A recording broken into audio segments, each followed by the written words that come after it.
भाईजान जी वाह कम न लगो है हाँ कुछ पैसनि जी मदद थी वञे हाँ माफ कर ॻाल्हि त ॿुध माफ कर मां बाबा ॾाढो परेशान आहियां हथ न पकड़बो आहे कंहिंखे बि माफ कर ॿुधो त सही न कम ई न लॻो आहे बछड़ा बुख ते वेठा आहिनि छा कंदो आहे मज़दूरी कंदो आहियां छाजी मज़दूरी सरतगारी जो कमु कंदो आहियां ओ तोखे न मिलियो छा न मिलियो आहे न अॻु में ठेकेदार था ॻाल्हाइनि हुन मूंखे चयो त तूं ईंदे जेको हाणे बि मां कोन्हे कुझु घणा खपनि मिड़े 200-300 रुपया खपनि मूंखे पर हाणे हुनजो हिकिड़ो शर्त अथई हा ओ या साम्हूं घिटी ॾिसे थो हा इहा घिटी अॻियां सॼी किचिरो लॻी पई आहे हिन वक़्तु किचिरो आहे हा इहा हाली साफ़ कर तक़रीबन 20 मिंट खनि लॻंदई हा 300-400 रुपया ॾियां थो बछड़ा बुख ते आहिनि न बाबा तोखे बचड़ा बुख ते मज़दूरी ते बि वञा त शाम सजे लते खां पोइ छॾणी आहे न त हाली 200-300 रुपया ॾियो मां होॾो तूं हे कर न 20 मिंटनि में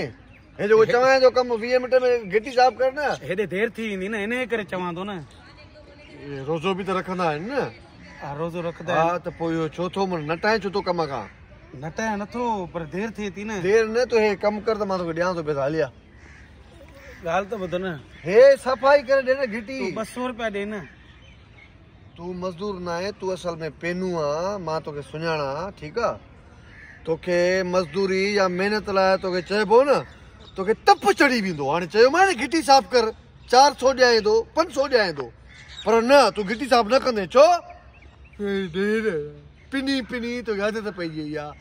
मरी वेंदे पर सवाल ई पैदा न आहे जो तूं को कमु करे या महिनत करे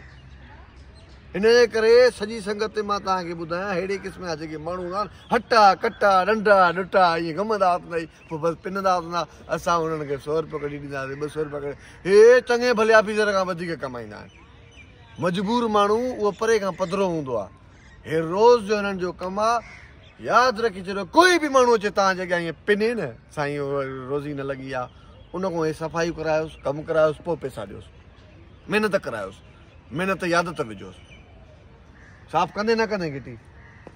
तूं माण्हुनि खे थो ॿुधाए पियो न कंदो न निभागो आहे दाए मूंखे ख़बर आहे वॾा निभागा आहिनि हे मरंदे मरी वेंदा हाणे हिन में वॾी कमाई आहे